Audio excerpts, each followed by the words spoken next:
Welcome to We Don't Have Cookies with your host, Jason Marshall.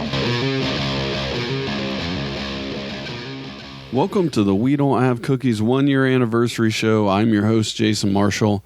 I'm going to be flying solo on this show, so stand by. I don't even know what that means. I'm just throwing that. I know what being solo on the show means. I don't really know why I said stand by. I hope everybody's having a great week. I've been looking forward to doing this show and wanted to have it out on Friday, but things didn't go as planned. I was kind of waiting for a few things to come in, and they still haven't. So I guess I'll have some more surprises for you guys in the future. Yay!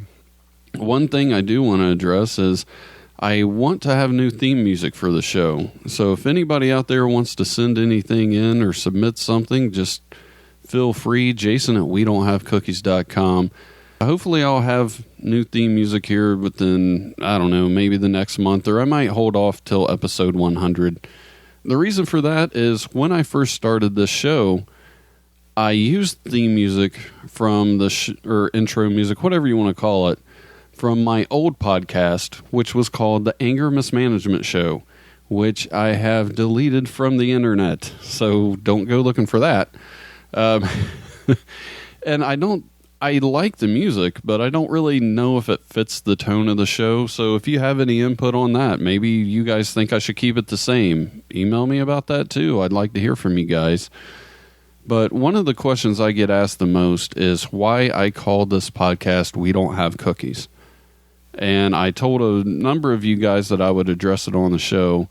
So here's what happened. Basically what I did, I sat down with a piece of paper and a pen, and I just thought of names for the podcast. I didn't care if they were good or not. I just wrote down as many as I could just to keep the creative juices flowing. After that, I went through the list, just crossed the ones out that I really didn't like. Then I went back through and looked to see if the domain names were available. And if they were, I kept those names and I took the others off. I whittled the list down to 5. And then I texted those 5 out to all my friends. And I told them to text me back with the 3 that they liked the most. And then I just added all those up. We Don't Have Cookies was the winner. So that's how the name was born. I'll go ahead and read you some of the names that were on the list. Some of these are pretty bad, but, like I said, I just wrote whatever came to mind down till I could come up with something that I liked. So here we go. I said, huh? We Aren't Real, Jason and Stuff, Martial Law, We Don't Have Cookies, Brotherhood of Comedy, Irish Coffee Comedy, Yes Please No, Yes It's a Show, Now Here's This, Wow and Stuff, Thank You Please, and The Jason Marshall Show. Those are the names. When I was getting ready to start the show, I wanted it to be a lot different, at least segment-wise. If you listen back to the early episodes, which, God bless you, those are kind of rough to get through. But I always started off by saying that we were going to have segments from people around the world. And I actually did talk to those people. I had people lined up all over the place. And they were all on board until it was time to send things in for the show. And that was actually a blessing in disguise because looking back on it, like I said, those first few months were pretty rough. I was really nervous doing the show, and my lack of editing skills just made it hard to listen to. And the more people that would have listened, the more people who would have never came back that might be listening now. So I'm kind of happy it worked out that way. Speaking of being nervous, I was never more nervous than that first episode. My guest Mama Kate and Gary Henry were there, and they really helped carry the ball. I want to give those guys a special thanks for being there on day one. And here's a clip from both of them. Happy anniversary, You Don't Have Cookies. Please, people, please listen so that someday we can all have cookies. Hey, Jason. It's Gary Henry here. Just wanted to say congratulations on your 1-year anniversary for We Don't Have Cookies podcast. I love the show, man. Look forward to it coming out every week. Thank you for having me on, and look forward to the time we can do it again. Much love and good luck to you in the future. The first episode of the podcast was released on July 29th, 2015. It started out just on iTunes, Stitcher, and TuneIn Radio, and that was courtesy of Libsyn. Libsyn's my media host. They've been great. Can't say better things about them. They've always helped me out whenever I needed it. They also host for people like Chris Hardwick, Bill Burr, and Mark Maron. If you're listening to this podcast, I'm sure you've heard of those guys. From The Nerdist and WTF and the Monday Morning Podcast. And Bill Burr actually has his podcast network hosted with Libsyn, and one of the people that's on Bill Burr's network is Murray Valeriano, who's been on the show a few times. And here's a clip from the people at Libsyn. Hello, this is Elsie from Libsyn. Hey, Crystal O'Connor. From Libsyn. This is Rob from Libsyn. And we wanted to wish you a 1-year anniversary for the podcast. Woo! A happy 1 year. A happy 1-year anniversary. Not just a 1 year. It should be a happy 1 year. A happy 1-year anniversary. Amazing 1 year. For what podcast? We don't have cookies! When the show first started up, I wanted to get the word out about the show, try to get as many listeners as possible, which, again, probably wasn't the best idea since it wasn't very good in the beginning. I went on the radio to a show called Ohio is on Fire. Longtime listeners, you know exactly what I'm talking about, but I was really surprised at my introduction on that show. And we are back live with Ohio is on Fire. I have my first guest for tonight. He is a nationally known stand-up comedian from the Ohio area. He is the one and only Jason Marshall. Jason, say hello. Hey, how's it going, everybody? I had a lot of fun on there with the host, Dan Diesel, and that wouldn't be the last time I was on that radio show. We'll talk about that in a little bit. The podcast was later reviewed by the Comedy Snobs podcast. I want legit people. I want people who are legit. I feel you, man. And Jason Marshall is one of those. He's a fellow podcaster. We don't have cookies. They gave me a pretty positive review considering what the show was like those first few months, and I think when they reviewed it, I only had about 4 episodes out, maybe, something like that. So they were very generous, to say the least. I might ask them to re-review the podcast. I don't know. So I did a podcast about the podcast that did a podcast about my podcast. And you can listen to that podcast episode, Comedy Snobs. I started co-hosting The Life on September 24th, which took the podcast from once a week to twice a week. Here's a clip of me being introduced as the co-host. A lot of things coming up, a lot of important announcements. First off, I'm going to announce that I have selected an unofficial co-host. He has to remain unofficial and secret. It's an unofficial secret co-host that I'm going to tell you. I'm letting you in on the unofficial secret. Jason Marshall, who has been a guest on my show several times, as well as had me as a guest on his podcast, We Don't Have Cookies, several times, is now my unofficial co-host. Welcome to the show for good, sir. After being a guest on the show 4 times, it was really an honor to be asked to be the co-host. It's been a lot of fun. I met a lot of interesting people who I'm sure we'll get to soon. But first, here's a clip from Don Smith. This is Don Smith with The Life on WWSU 106.9 FM, and I want to wish the We Don't Have Cookies podcast a happy anniversary. The podcast has also invaded radio shows. The first one was on The Life. It was the day before Thanksgiving. There were plenty of great guests on the show, but it didn't go totally as planned. I was clearly not running the show, and the podcast version had a lot of flaws in it. I listened to it the other day, and I still found a few that I need to go back and fix. So if you actually try to listen to that, I do apologize. So the next takeover show was Ohio's on Fire. Here's a clip from that. Wait, what's this? I thought it was by myself, but just now, 2 guys just came in here. I think I see Don Smith, and I see Jason Marshall. You guys just ran in here. What's going on? Everybody sneaky. I tried my hardest to put on a good show, but didn't have much control over what was going on, and wasn't quite an invasion so much as we were guests who had people call in to talk to us. I tried one more time with my birthday episode of The Life. That show seemed cursed. I'm not sure if I'm going to be doing another invasion show again. But I really liked the concept. It was a lot of fun. Put a lot of effort and planning into those. So, ever since the very first episode, I said that Kenny Bolin was going to be on the show really soon. That never seemed to happen because our schedules never lined up. I even had him scheduled to be on the radio in November for the first Invasion show, but he had to back out the last minute because something came up with his son. Well, 7 or 8 months later, Kenny finally arrived, and he doesn't disappoint. Here's one of my favorite clips from Kenny Bolin's first time on the podcast. I know all about your Kroger story. I love that. It's one of the most infamous stories out there in the wrestling world. But Don hasn't heard that. Apparently it is, because I can't go anywhere. I can't meet anybody that has ever been in this business. As a matter of fact, it's how I met Dennis Corluzza, if you're all familiar with him. Mm-hmm. So in a nutshell, I'll give it to you. It all started with times were getting tough in Nashville.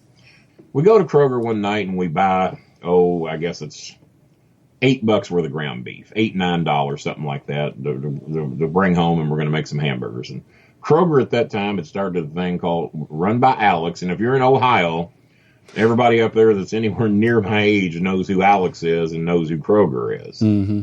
Corporate bases in Cincinnati. They love me there. And, so I go to Kroger and we get the ground beef. Well, have you ever gotten that ground beef that's got a lot of gristle in it, and every time you take a bite, you get this hard gristle? Yeah. Well, this happened in like several of the burgers.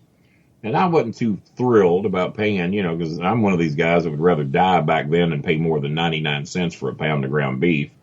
And if I'm going to pay more than that, it better be damn good hamburger. Well, I'm pretty upset, and I really had paid no attention to what their policy was. So I drive my wife back to Kroger at that time, the lovely Gabrielle. I can't say the B word on here, can you? So I drive her to Kroger. She goes in. And like I said, we bought about $9 worth of hamburger. So I'm expecting about $9 to come back out with her.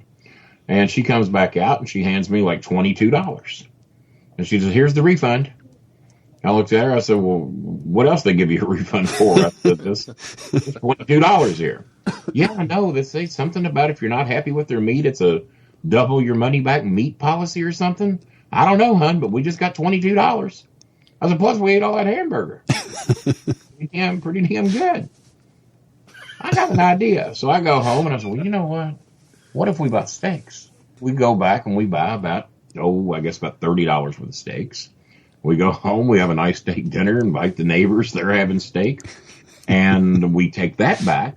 And, of course, we got back with tax about $66 because of 8 3/4% sales tax in Tennessee. I'm thinking, man, I think we might be able to take this a step further. So what I did is I went to a Kroger there a few miles away from where I lived.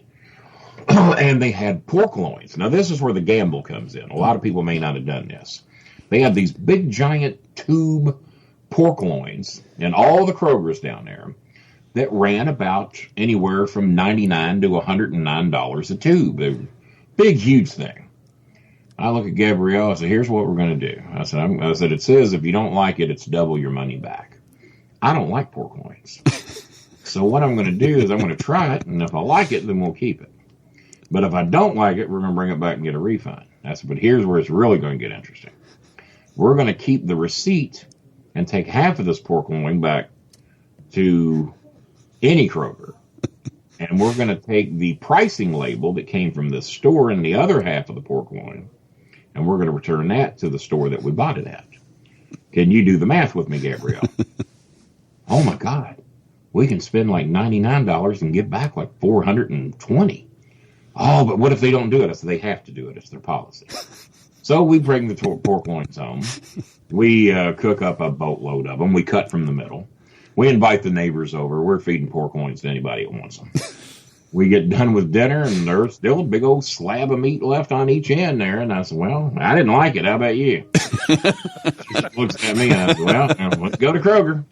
So we go to the Kroger we bought it at with the thing, and there, hey, this is what's left, and nobody was really fond of it. You know, it just wasn't that good. We'd like our money back.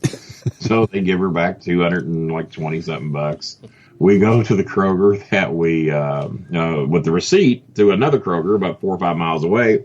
I'll be damned if they didn't do the same thing. But now we spent $99, we've made $440. That's a pretty good return. I don't care what stock market you're in. I said, well, guess what? I said, there's probably about 50 or 60 Krogers down here in the metro area. There's also Chattanooga that's got a boatload of Krogers. Nashville's got a boatload. Knoxville's got a boatload. But I'm not going to try this in Cincinnati. That's corporate office up there. They might not play ball. So we never did this in Ohio. Listen to me in Dayton and they can come get me. No, you can't.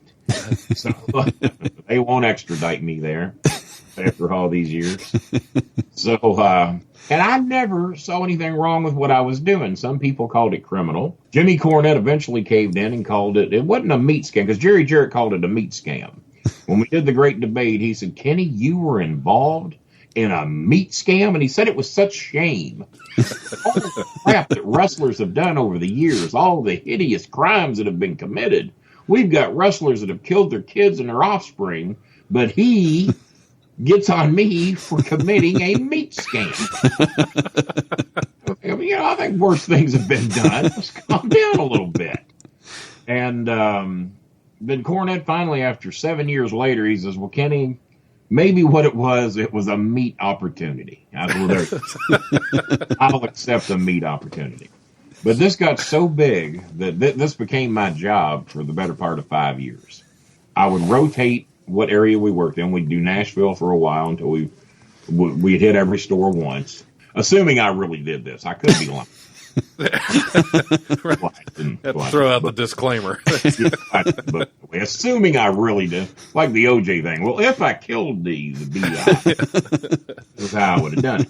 And I rotated all the cities, and by the time we rotated through, it was time to start over again. They kind of forgot you'd done been there, and every 6 months, Kenny buys a pork loin you don't like. So you think you'd learn. So then my mother decides she wants to go to Old Mall Bowling. She decides she wants to go to Florida and wants me to pay for it. So I tell you what I'm going to do. I'm not going to give you the money, but I'm going to do much like that biblical thing to where you can teach a man. You can give a man a fish and he eats fish for a day, but if you teach him how to fish, he can eat for a lifetime. I don't know if that's the exact quote, but being as I'm not the most biblical guy in the world, that's the closest you're going to get out of me. So I take Mom to Kroger and I tell her exactly what to do. So she goes in, she buys the meat and everything. I spotted her the $99 to get her off, and I said if it's more than that, cover the difference. So now we've cut the meat up and we've had some pork, and we take Mom back to the Kroger that she bought it at, and she goes in to get her refund, and everything's fine. So she gets the refund there, $200 and something, big smile on her face. Oh, this is easy. I'm going to have plenty of money to take Florida with me. We go to the next store. I want you to know that the manager that was at the store that we were at just happened to have went to the next Kroger that we went to, spotted Mom in there doing the same thing that she'd just done at the other Kroger about a half hour ago. Goes up to her and says, hey, ma'am, what you're doing here is a scam. We should have you arrested. I demand that you put that meat down. You get out of my store before I call the police. Mom comes out, standing there in front of Kroger. I'm going to pick her up, assuming she's got her $440 and I can ship her off to Florida. She's standing there and she's crying. I said, what's going on? What are you crying about? That manager in there was at the other store and he recognized me and he told me if we didn't get out of here, he's going to call the police. Please let me get in the car. Please take me home. I mean, what a whip. Wouldn't make them honor their policy. Standing there crying like a baby. So I let her back in the car against my will. I didn't want to. Gave her a ride back home, yelling at her all the way. You killed the territory. You killed the business. They're all on to me now. I can't help you, stupid morons. And now you basically going to make me go back to work. So I gave her the damn money to go to Florida on.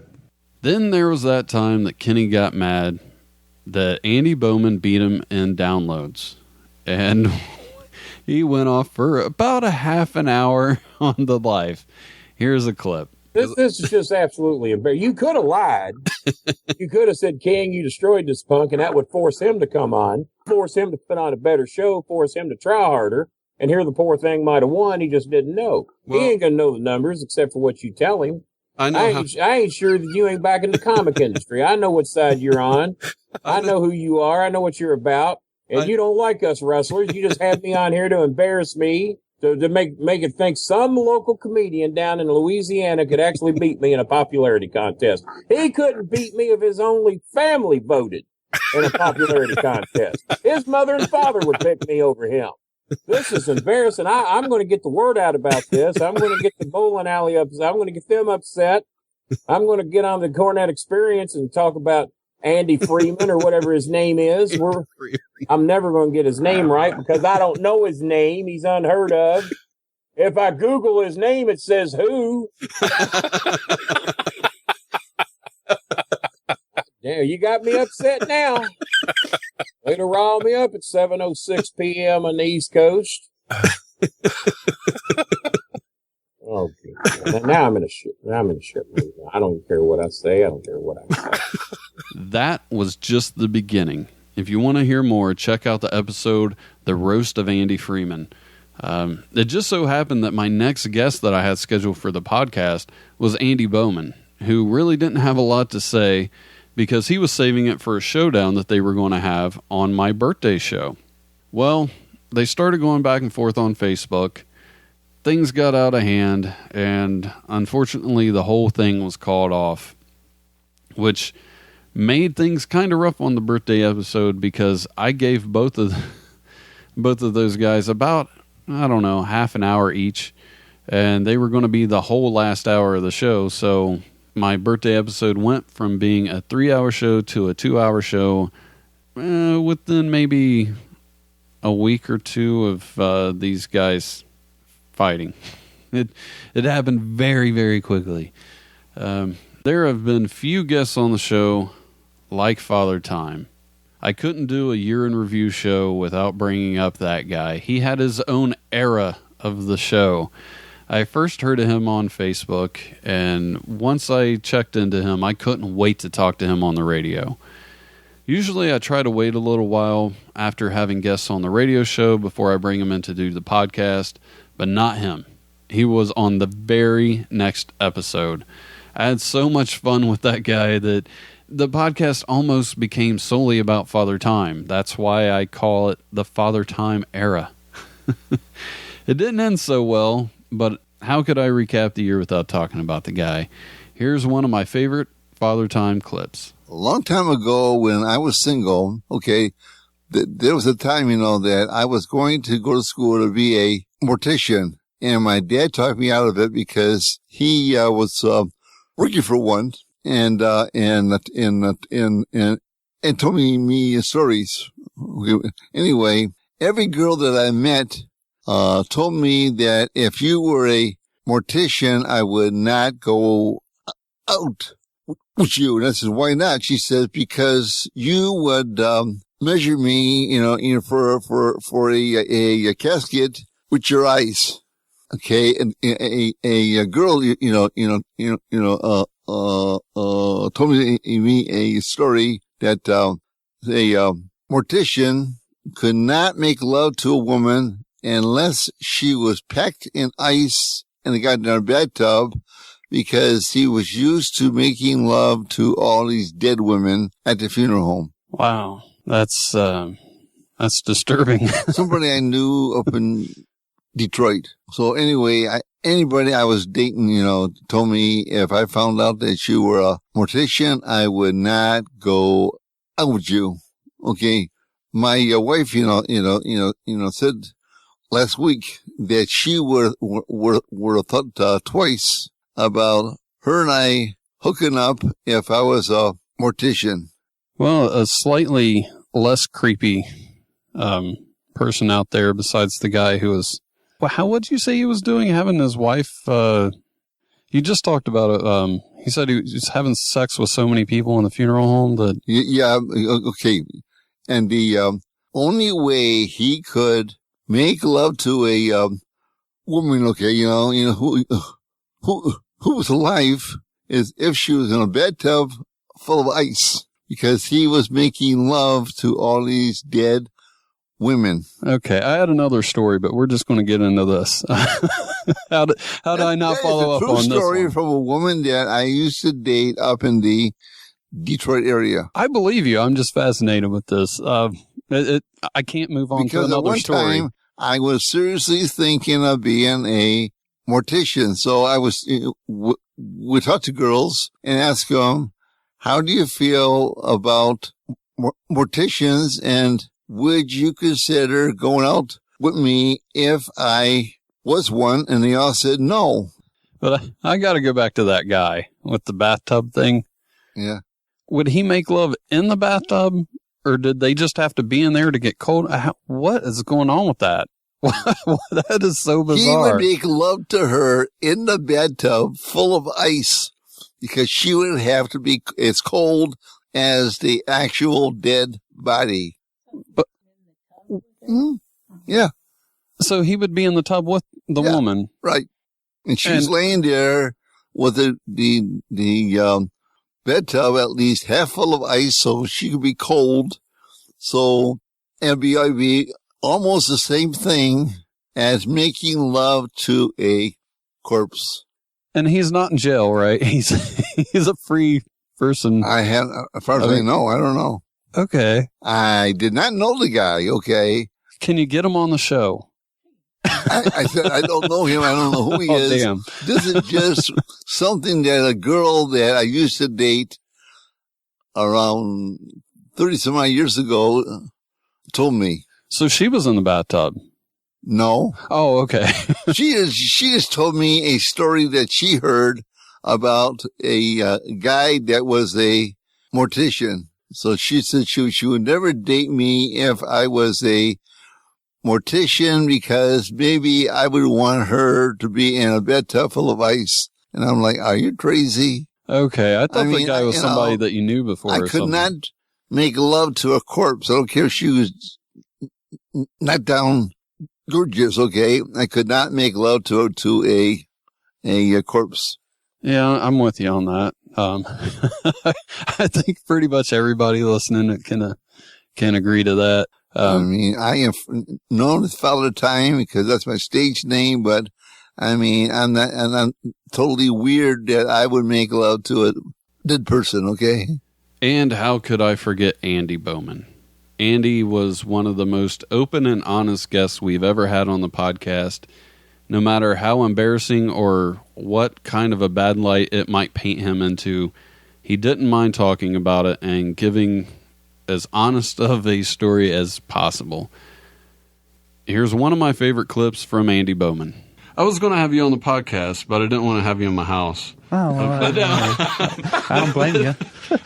I do. Yeah, this is a trial Most run people on the like radio. having their possessions not stolen. So, no, but I did want to have you on the podcast. That's why I have all these questions for you. Absolutely. You had an ice cream bike for sale. I did, and it's That still looked currently awesome. up there. Yeah. Is it? Yeah. Okay. It's, if anyone's go ahead. interested, We'll try to sell it right now. Yeah, might as well. It's the number's 937-775-5555. Call in, make an offer. But if here's the scenario. I'm gonna be 100% honest.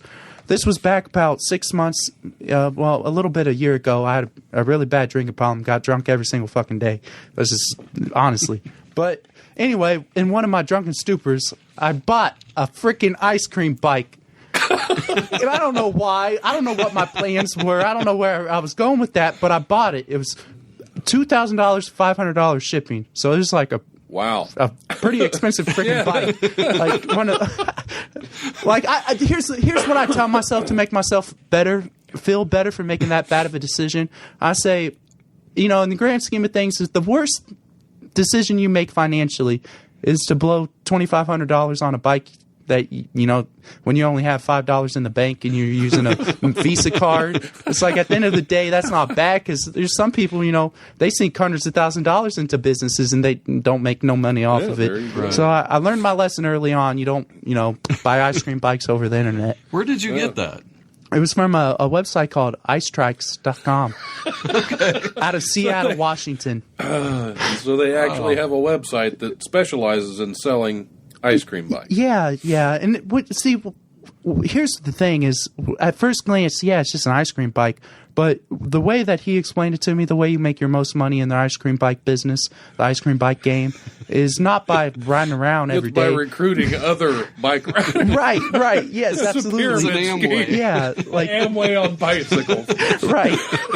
It's like, I figure if you sell 4 ice creams at $2 a piece, that's $8 an hour. That's a minimum wage. At least I'm my own boss. But there you go. Bottom line is, I own ice cream bikes. If you get other ice cream bike riders underneath you, you can take a portion of their profits. 10 to 12 years, that pays for itself. Absolutely. Rent it out by the hour for birthday parties and bar mitzvahs to different things. You know what you need to do is hook a rickshaw to the back of that thing, because the ice cream portion is in the front, right? Yeah, it is. So you hook a rickshaw to the back. Now you can take people around, and while they're back there, you can try to sell them some ice cream. Because if they're taking a rickshaw, they're probably eating ice cream. Yeah. Well, you can't take a rickshaw without having ice cream.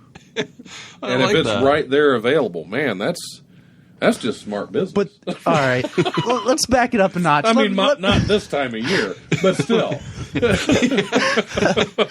It has its opportunities. Yeah, absolutely. Present itself.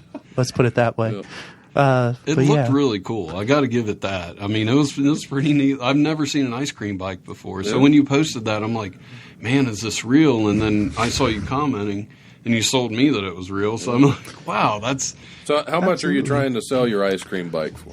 Out the door, $1,000. Wow. You got to think it would cost $2,000 if you bought it brand new, and then $500 for shipping. $500 for shipping. So, but that's how lucrative the ice cream bike business is that I'm willing to give it to you for half prices. Wow. So you got to take that in consideration. I'll be honest, I'd love to buy it. Well, 775-5555, unique business opportunity. $1,000 for an ice cream bike. But this is not a bike made of ice cream, and just in case somebody's confused. I just want to reassure the listeners that it still has the bubble wrap on it. It has never been used. It has been sitting in my garage since the day I bought it. I don't just have guests on the show. I also have segments by other people. I've had segments by comedian and impressionist Marco Fuji, who was infamously on America's Got Talent. Hey there, I'm Marco Fuji. Welcome to First Impression. Weather enthusiast Frankie McDonald, who was featured on Tosh.0. Be prepared! Comedian Mike Canistero. Hot ass buns. And others. Those guys will still be part of the show, but I've got some new additions that I'm happy to tell you guys about. First is Adrienne Miller and her friends will be making sketches for the show. If you don't know who Adrienne is, listen to the Ferret Hiring People Association episode. She's really great. I think you guys are going to love her. I got about 7 or 8 other people who are doing things, and I'm going to announce them once I receive their segments, but I think you guys will like them. The one that I'm really looking forward to is a few funny recorded phone calls that I was given permission to play by none other than Eugene Merman from the Fox TV show Bob's Burgers. He's a really funny guy, very nice too, so I want to thank him for giving me permission to play these calls, and hopefully he'll be on the show here in the future. I've also been given permission by Mike O'Connell to play his music, which we've went over before, including songs that he's recorded with Dr. Ken from the Hangover movie series. I said a while back that I wouldn't play them too much so you guys wouldn't get sick of them, but I probably haven't been playing them enough. I think I play them, once every 2 or 3 months. So you'll probably be hearing more of those in the future, but you won't just hear songs from him. You will also be hearing songs from a very talented guy named Chad Neat. Here's one now. Hey, hi, hello, this is the Chad guy. Hey, hi, hello, thanks for stopping by. I like you and I hope you like I. Hey, hi, hello, hey, hi, goodbye. But he's not the only musical addition to the show. This is possibly the biggest addition yet. I talked to somebody named Nice Peter to get permission to use their music. That name may sound familiar to some of you, but for those who aren't familiar, he is part of Epic Rap Battles of History, They have over 1 million YouTube subscribers and millions of views per video, sometimes triple-digit millions. If you haven't heard them before, here's a rap battle, Oprah versus Ellen. What bottles of my store? Ellen DeGeneres! Bullshit! Hey God, it's me, Ellen. Can I ask you a question? How do I tell my friend Oprah she's gonna get more wit than Stedman? I'll make her head spin. When it comes to rhymes, I got a penchant. So battling me is your intention? I better mention you're about to get licked by a lesbian. Oh, I'll knock you off of your throne. Take a shot at everything you own. I got the skill to make Dr. Phil say I think you better just leave her alone. You can tell Rachel Ray that my favorite recipe is chopping Oprah Winfrey up into a million little pieces. I'm the queen of TV and I'm here to destroy ya. So check under your seat because I got something for ya. You can't even hope to be as half as dope as Oprah. I'll attract my hands around your throat and deep hot choke ya. Girl, your show's a petting zoo. You do a week on kittens and you dance like a chicken who snuck in the drunk kitchen. You played a bitch with brain damage. I'm a nominated actress. Name's synonymous with power. Spell it forwards or backwards. Yes, you've got that power. And yes, I've got those kittens. I also feature puppies, talented children, and mittens. I like cute things to make people smile. Make everybody feel good for a while. Do a little dance and the crowd goes wild. Kick you right back to the Miracle Mile. I thought I told ya, your daytime reign is over. I'm jumping over Oprah like I'm Tom Cruise on a sofa.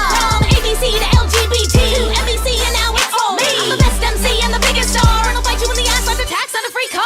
Your mouth is right and check your mullet can't cash, lady. I'll launch my fabulous shoe up your suit pants, baby. You follow my lead, cause I paved the road for ya. You drive behind me in a second-hand Porsche. Check the Fortune 500. I'm a media wonder. The Dalai Lama and Obama memorize my cell number. Try to beef with me, I'll make the whole market crash, honey. Once you go over, you can't go back.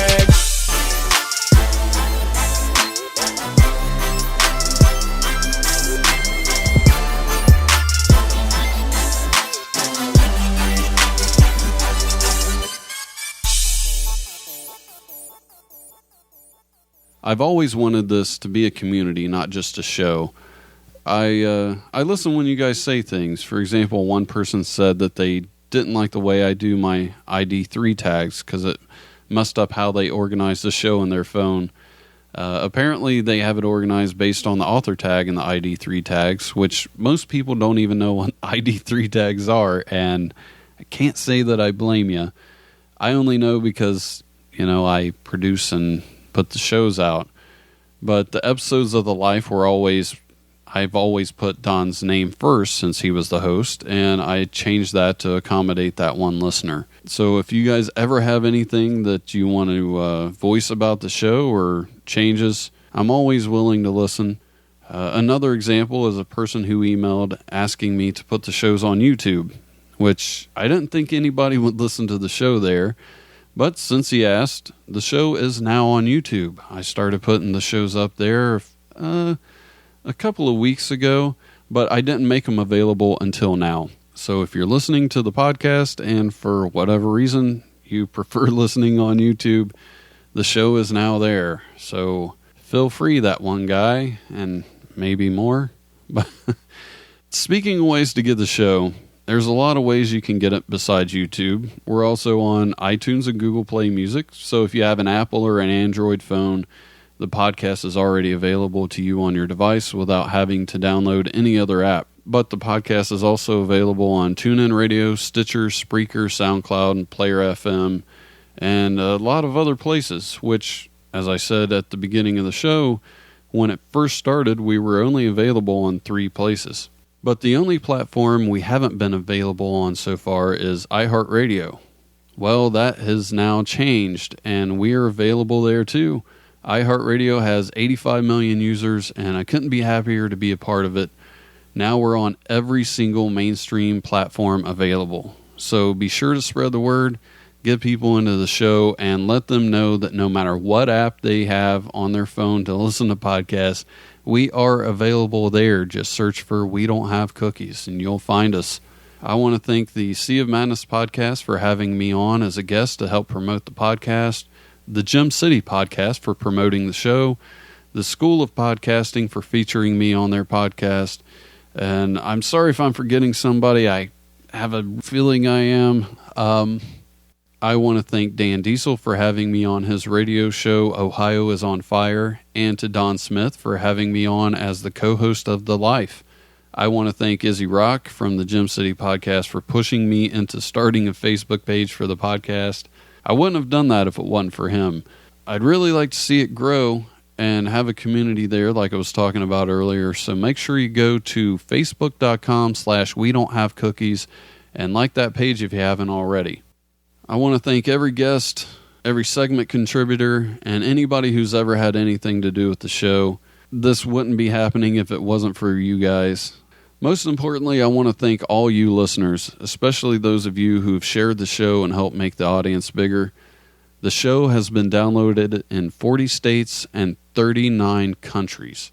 That blows me away. I can't believe it. We've been downloaded from Armenia to Vietnam. It's mind-blowing. I don't even know what to say about that, and it wouldn't be possible if you guys weren't telling other people about the show and spreading it around. So thank you very much. I can't tell you how grateful I am. Before I go, I always play a quick clip at the end of each show out of context, just to give people who sit through the outro music a little bonus. Here are some of those from the past year. That's not a sandwich. That's a wiener. I bob more than I do well. We don't have cookies. I don't know where the fuck I am. This is getting edited out, right? Aw, there's a gas leak. Somebody around here has an egg. Go find it. Coffee is supposed to be hot. I died 5 years ago. Extra pumping required. And just like my wife said, I'll take a soft 3 if I can get it. I could not make love to a corpse. Are we going to talk about fucking corpses? How dare Father Time? How dare he? Water breaks. Kill my neighbor, tuck in the kids. Like I said, I'm not going for cock. Like, I wish I could say I did something funny. They can screw themselves. I got most of my jobs off Craigslist. I was like, can I host your wedding? Thinking about sex clubs and furries. And You don't know my life. Guess what, sucker? Why do I know your stories and you don't? Hot ass buns. Dude, where's my car? It sounds like I'm killing him. I'm not, I swear. I said I shit myself. That's what coffee does. Makes me poop and act like an idiot. Look at her fucked up grandma. I am very proud of my rectal integrity. I don't know what else. You know what'll make you cool? I'm not good at drug muling. If I Google his name, it says who. Pushes you to come up with more better words. I do all types of comedian. Oh my God. I gotta get rid of this guy. What? I just offend people all day. Oh, Lord, help me, Jesus. But I did find out the, A lot of you guys don't laugh when I perform. You don't have to. You can holler. I'm from the Fair Hiring People Association. Plenty of just young kids. Thanks for listening. You guys have a great week, and I'll talk to you Thursday. Thanks for listening. Tell your friends about the show and leave a review.